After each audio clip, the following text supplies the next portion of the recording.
All right, welcome once again. Today we're going to be talking about quite a lot of topics because we will be solving the EDEXCEL International GCSE Mathematics Paper 2, the IRTS.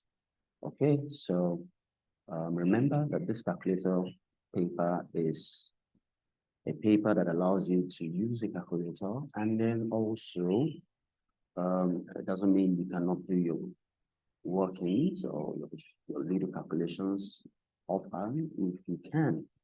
But however, it's easier for you to just punch in things in the calculator. And also take note that because you're using a calculator does not mean that you will not show your working. As you can see, it says write your answers in the space provided. You must write down all the stages in your working. Now, question 1 says write down the value of n, given that 3 raised to the power of 4 times 3 raised to the power of 5 is equal to 3 raised to the power of n. Now, what topic does this fall under in mathematics? This is indices. Number 1 is indices. 1A is indices or index notation. So look at this. 3 raised to the power of 4 times 3 raised to the power of 5 equals 3 raised to the power of what? 4 plus 5 from the law of indices. And of course, you know that this implies that 3 raised to the power of 9 is equal to 3 raised to the power of n. Now listen very carefully. There are 2 laws that you're using in this particular question number you are applying to solve this question. The first law is a raised to the power of x times a raised to the power of y equals a raised to the power of x plus y. And then the second law is a raised to the power of x equals a raised to the power of y, implies that x must be equal to y. Therefore, using the second law that I just posted there, you will agree with me that your m is equal to 9. So simple 1-mark question. Let's go to question B, 1B. Question 1B says 5 to the power of 3 to the power of 7. I call this one the power of power. All right, now, what law are you going to apply? A raised to the power of x raised to the power of y simply means a raised to the power of x times y, which is xy. Therefore, 5 raised to the power of 3 times 7 is what? 21 is equal to 5 raised to the power of n. Again, the law that was applied for this one will still be applied again, which is n is equal to 21. Very simple, easy mark for you to get there. Now, for the next question, we're going to be applying about 3 laws in this one. Of course, 2 laws above, and then this other law, which is going to be new. A raised to the power of x divided by a raised to the power of y simply means a raised to the power of x minus y. When you multiply index numbers of the same base, what you usually do is add their powers. And when you divide index numbers of the same base, what you do is you subtract the power of the second one from the first one, as you can see. Now let's go. You have 7 raised to the power of 8 plus 2, which is 10. Remember, this means division divided by 7 raised to the power of p. This is equal to 7 raised to the power of 6. Applying this law, it means that 7 raised to the power of 10 minus p must be equal to 7 raised to the power of 6. Now, therefore, we're going to form an equation. Now, what is that equation? 10 minus p must be equal to 6. So if you take this to the side, and then you bring this to the side, you will notice that your p will be equal to 10 minus 6, and that is equal to 4. So the answer to this question is 4, and then you're also going to get 2 marks for this. So be very careful. You need to show your working when it is required so that you can get all full marks. For this question, it says here are 2 rectangles, rectangle A and rectangle B. Rectangle A has dimension of 5x, 5 minus x, I beg your pardon. And then you have by 4. Rectangle B is 2x minus 1 by 5. So what do? It says the area of rectangle B is twice the area of rectangle A. That is, this area, let me call this area of B, and I'm going to call this area of A. So we're saying that the area of B will be equal to 2 times the area of A. What is the area of A? According to the dimensions, the area of A will be 5 minus x multiplied by 4. And then remember, you have to multiply this by 2 to get the area of B. And what is the area of B? 5 multiplied by 2x minus 1. Now, what do you do now? Expand these brackets and then solve the equations. You have 4 times 5, which is what? 20 minus 4 times x, which is 4x. And this is equal to 5 times 2, that is 10x, minus 5 times 1, that is 5. Now, we're not done simplifying because we need to expand the other brackets on the left-hand side. So you have 2 times 20, that is 40, then 2 times minus 4x is minus 8x. And this is equal to 10x minus 5. We're going to do the same thing again, but this is two-way equations. You have to bring this minus 8x to this other side, and then you take minus 5 to this other side. So you have 40 plus 5 equals 10x plus 8x. Again, what do? Simplify. 10x plus 8x is definitely 18x, and this is equal to 40 plus 5, which is 45. So now I'm going to divide both sides by what? By 18. Now, what is x? X is, how many times will 9 go in 45? That is 5 times. Can 9 go in 18? That is what? 2 times. As you can see, I did not use the calculator, even if it's a calculator paper. And then my answer is just going to be 2.5. So, how many marks does this question have? 4 marks. Be very careful to show all your work in. Now, let's go to the next question. This one says the table gives information about the amount of money in euros that 70 of Angeline's friends spent last Saturday. Okay. You have the frequency, the money spent between ranges, and then it says find the probability that these friends spent more than 24 euros last Saturday. Okay, for us to do that, more than 24 euros simply means that you're either going to be spending this or this. Now, what is the frequency? 25, and then this is 6. So the probability that we spend greater than 24 euros will be 25 over 70 or 6 over 70. Of course, you know the total number is 70. And then because we have the total number to be 70, it means that you need to find the probability by dividing 25 by 70 in the case of the range between 24 and 32. And then in the case of the range between 32 and 40, you also say 6, which is the frequency, divided by 70. Now, when you add these numbers, you're going to get 31 over 70. There's no rule that says that you can't leave your answers as fractions. You can also leave it as decimals if you like. Okay, let's go to the next question. It says, work out an estimate for the mean amount of money spent by Angela's friends last Saturday. So you have the mean to be found, and how do you find the mean? Look at this. To find the mean, we need x, which in the case is s, and then we want the frequency. Let's call this f. Now we're going to extend our table to find fx. And what is fx? How do you get x? X is going to be the midpoints. The midpoints of 0 to 8. So what do? You divide 0 plus 8 by 2. That's exactly your midpoint. And when you do so, what are you going to get?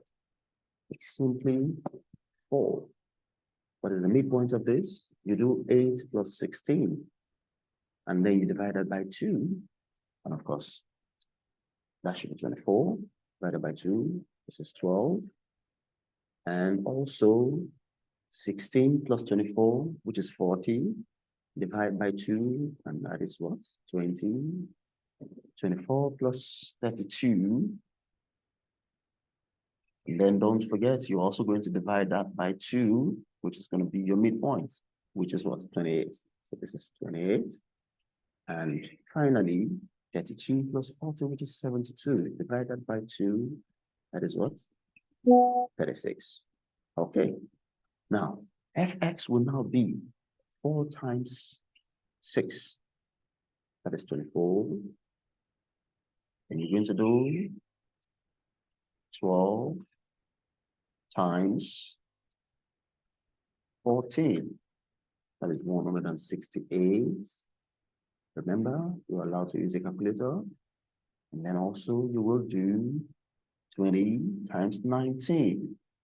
And what is 20 times 19? That is 380. Now you have 28 times 25, which is 700.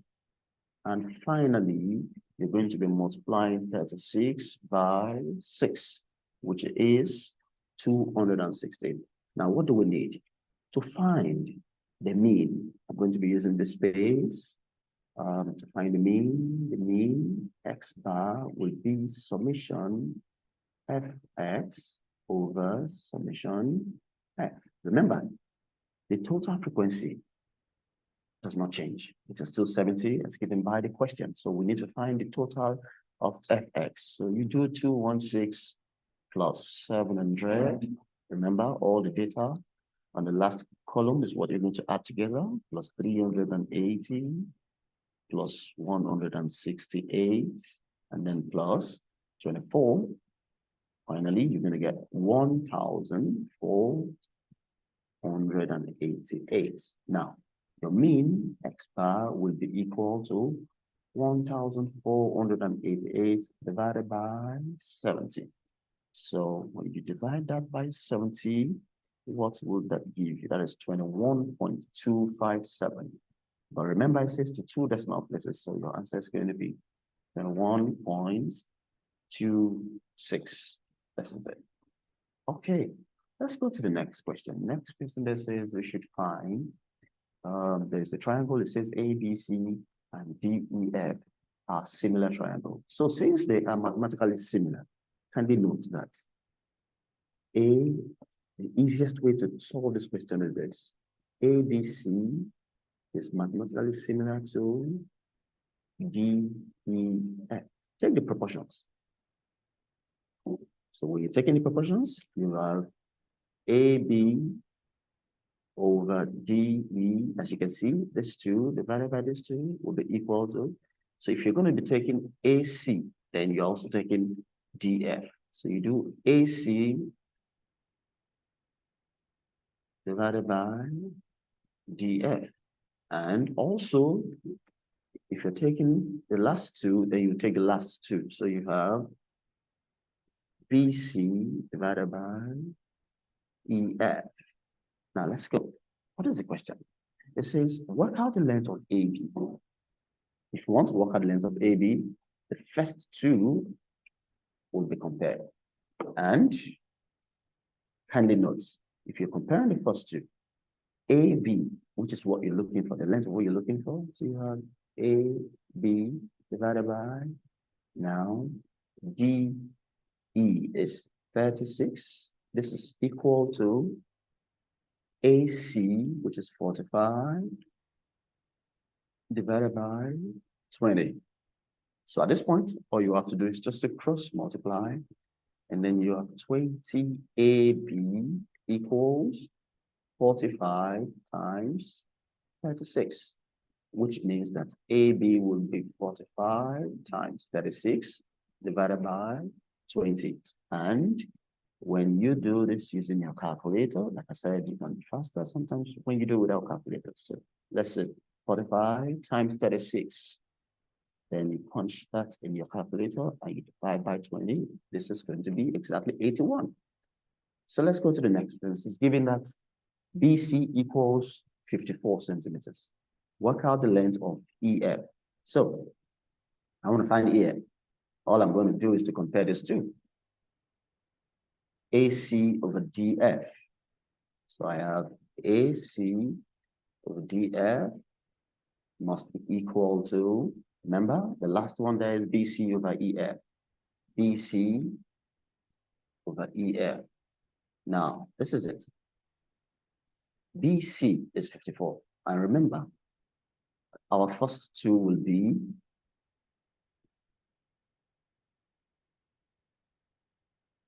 AC. Are we giving AC? Yes, 45 over 20. So 45 over 20 equals BC, which is 54, as given in the question, divided by EF, which we were told to find. So you have EF will now be equal to 20 times 54 divided by 45. And when you do this, I think your answer is going to be 24. But you can try that and see if that is correct. So you have 20 times 54. Then you have to divide that by 45. That should be 24. Okay. So that's it. Let's move into the next question, which is question 5. And what is question 5? It's a question on polygon. So this question says, the diagram shows a regular octagon and a pentagon. As you can see, our keyword there is regular. It's a regular, look at this, octagon, meaning that in the octagon, all the angles are the same, since all the sides are equal. And then a pentagon. Wow, for this one, look at this. They just said a pentagon, so meaning that the sides are not all the same. However, this symbol simply means that this angle and this angle are actually the same. So if I were you, I'm going to represent this with some y value. This is some y value. Now let's go to the question. It says angle GHD, that is the one I represented with x, and then angle FGH, that is the one with y.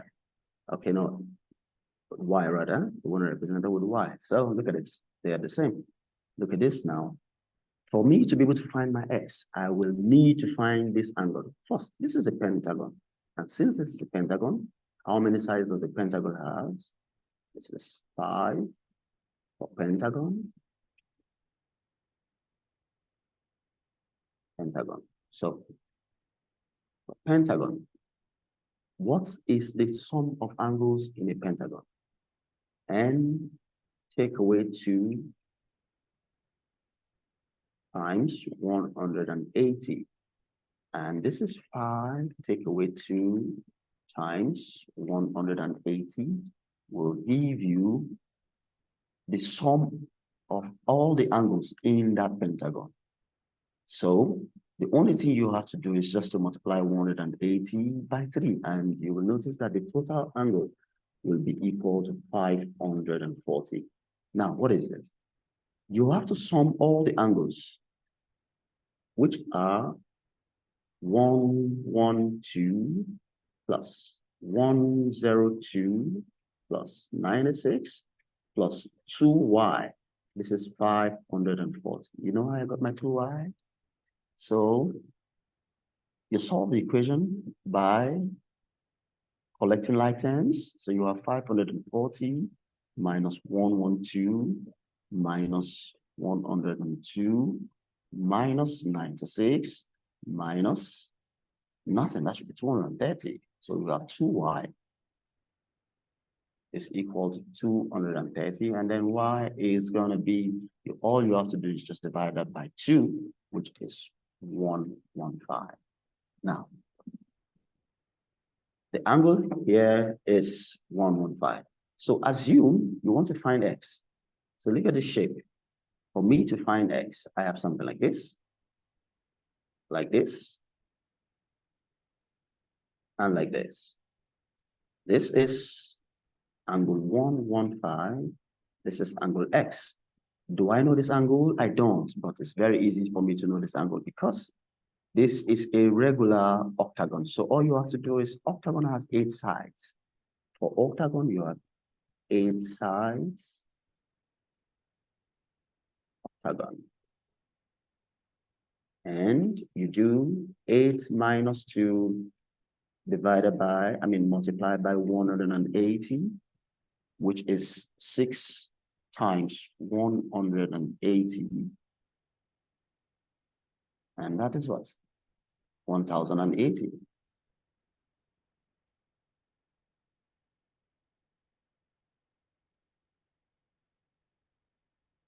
So when you have 1080, what do? For you to get one angle, because we have 8 sides, you need to divide that by 8 to get the angle. So this angle is going to be 135. 135. Remember, you divide by 8 because we have 8 sides. So it's simple. For me to find the angle mat x, I have 135 plus 115 plus x, all give me sum of angles at a point or around a point. So you have 360 degrees.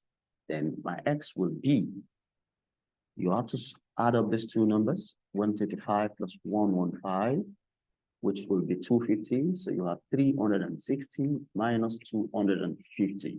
That's what you have to do. It's not difficult. This question is absolutely the simplest question, which is 110. That's going to be the angle we are actually looking for right now. So let's go. Question 6 is, Victor buys 12 bottles of apple juice for a total cost of $21. Victor sells all 12 apple bottles at $2.45 each bottle. Now, work out Victor's percentage profit. Before you can work out the percentage profit, you need Victor's profits. How do you get profit? Remember, profit is the selling price minus or take away the cost price. That's going to be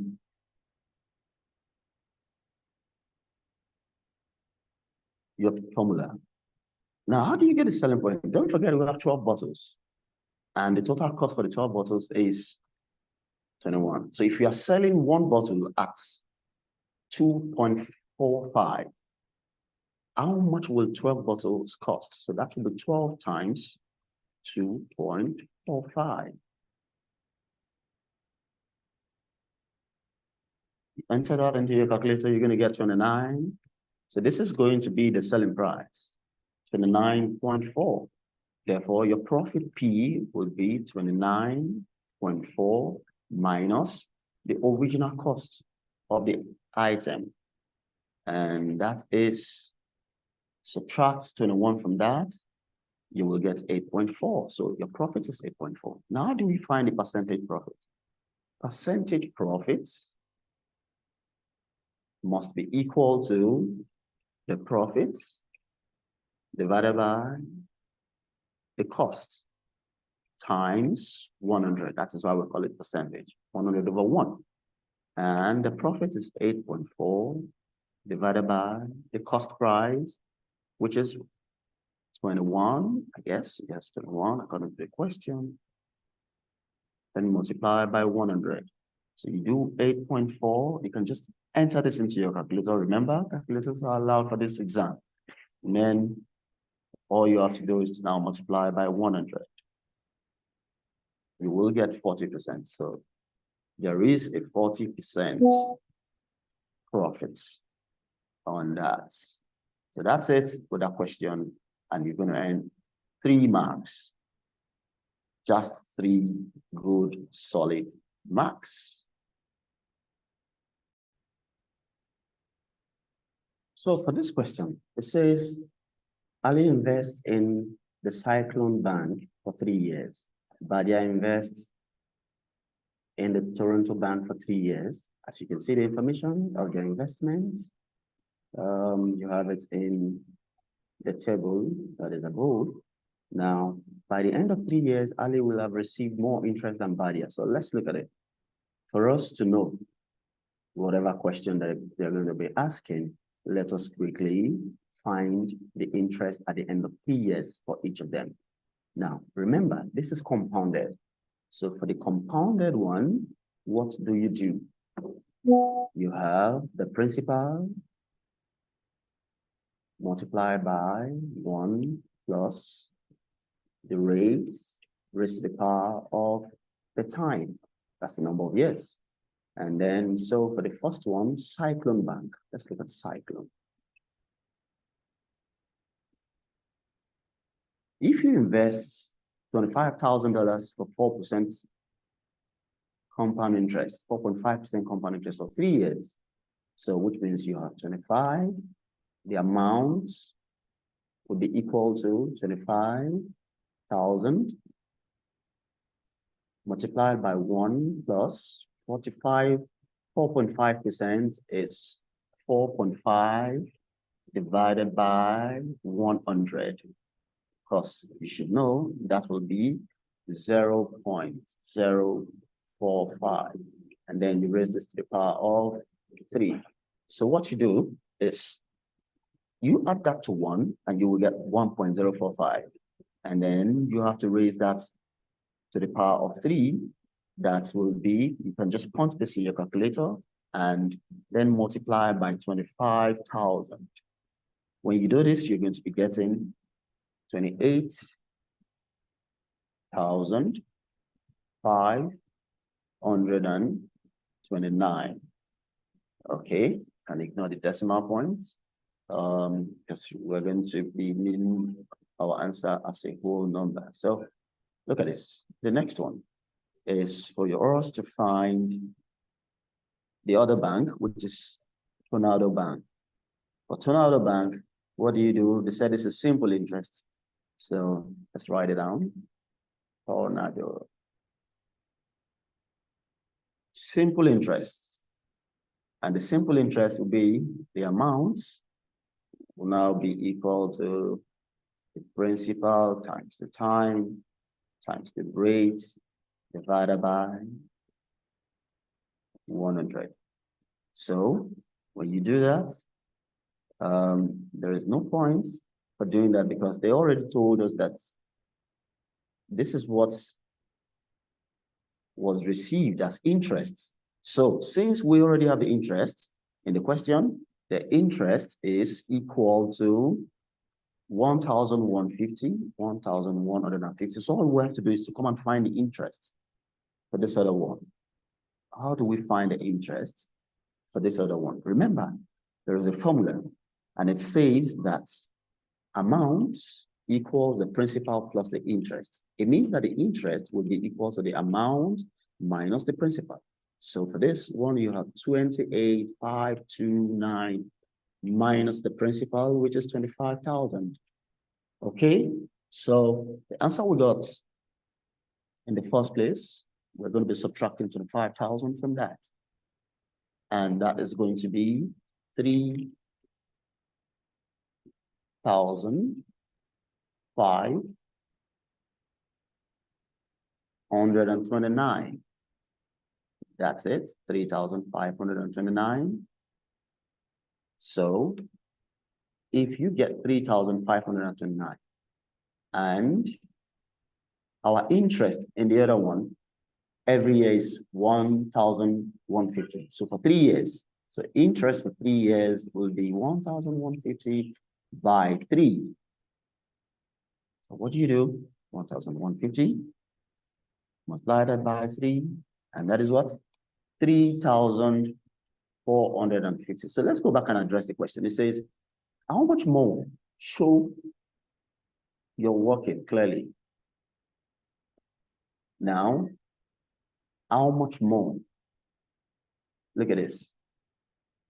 Ali will have received more interest by Badia. So let's find how much more. Subtract these two figures. You have 3,529 minus 3,450, and this will be equal to 79. So you have 79 more.